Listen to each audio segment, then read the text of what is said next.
Hello, it's Diane. If you watched the previous two videos, you know that I made two spring/Easter journals out of vintage handkerchiefs and laces and doilies and things. And I figured while I was at it, they were both for custom orders, so I figured I'd make a third one that I could actually list in my shop. I didn't use a handkerchief on the cover of this one, and it is larger. I should tell you what these measure. These are 5 by 8.5. These two. This one is like 6 by 10.5. So this one's a big one, and that's because I decided to use this piece right here, and I didn't cut it at all. So I made it the length, the height of that. I let the little end of it hang off a little bit. I could have made the journal narrower, but I didn't. I don't know why. I just used a piece of lace fabric to fill in the space over here. And then there's some lace on the edges and some trim, crochet trim.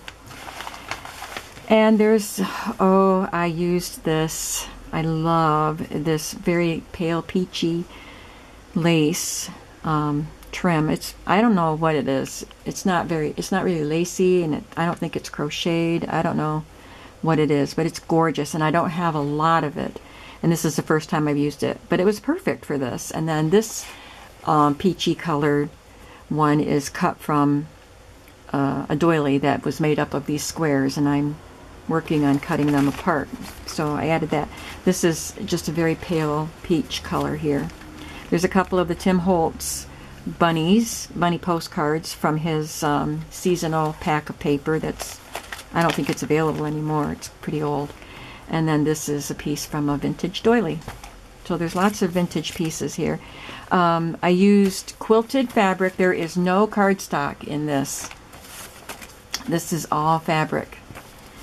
So I put this white quilted fabric on the inside, and then on the outside is this peach colored fabric, and then I layered this piece on it, and then the laces and doilies. This is a piece of fabric that I stitched some vintage rickrack and another piece of that gorgeous trim to decorate it. I figured if I use it in little pieces, it'll go further and I won't cry about it. There's just a paint chip here and a real vintage postcard. One of the embossed ones, it's raised. This just opens up for journaling. A pretty yellow scrapbook paper with birds on it. There's some stenciling on this page. This one has a couple pieces of fabric and some vintage rickrack.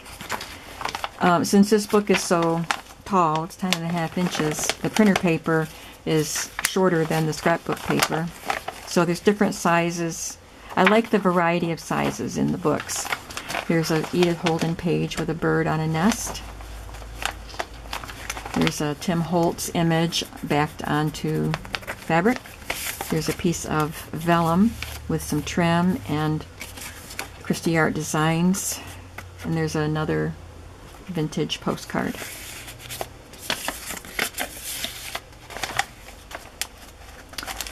Merchandise bag with a butterfly Mod Podge on it, and this is from the vintage book of postcards that I got, and an alterations tag with seam binding and a bulb pin and a little tag.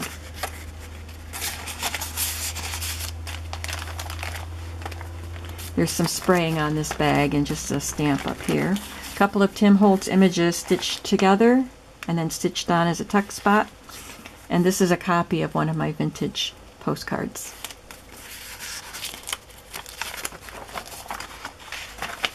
Mod Podge some more napkin pieces here. There's a stamp here of calla lilies and some eyelet fabric and eyelet trim. This is from another book by Jan Marsh, a botanical book. And this one has pom-pom trim stitched to the bottom of the pink paper. Again, the vintage bias tape. A copy of a vintage postcard. This is a pocket made from the Edith Holden book. Tim Holtz image stitched to a Kool-Aid dyed index card, a yellow library card, and this little postcard image. This one does have Easter pictures in it. Easter postcards. This is a piece of vellum from the Tim Holtz Botanical Vellum. I don't know the name of the set. Wallflower maybe, but it's his vellum book, which I absolutely love. I've been hoarding it. I think this might be the second page I've used out of it. This is from the Jan Marsh book again with the bee. When the vellum pages close like that, you can see the bee hovering around the butterflies, which is kind of cool.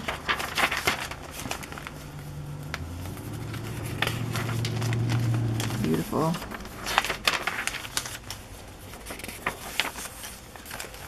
And on this grid, this is scrapbook paper, but it has a grid on it, so you can journal on that. It gives you lines.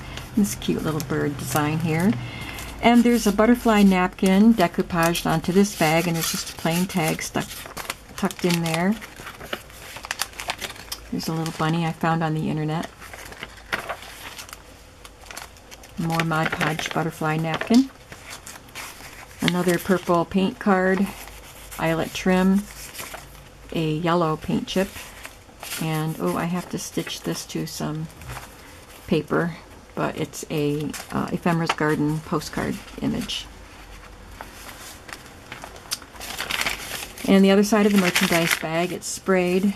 There's a copy of a postcard in there and a couple sheets of a shopping list for journaling on. It's got a tulip on it.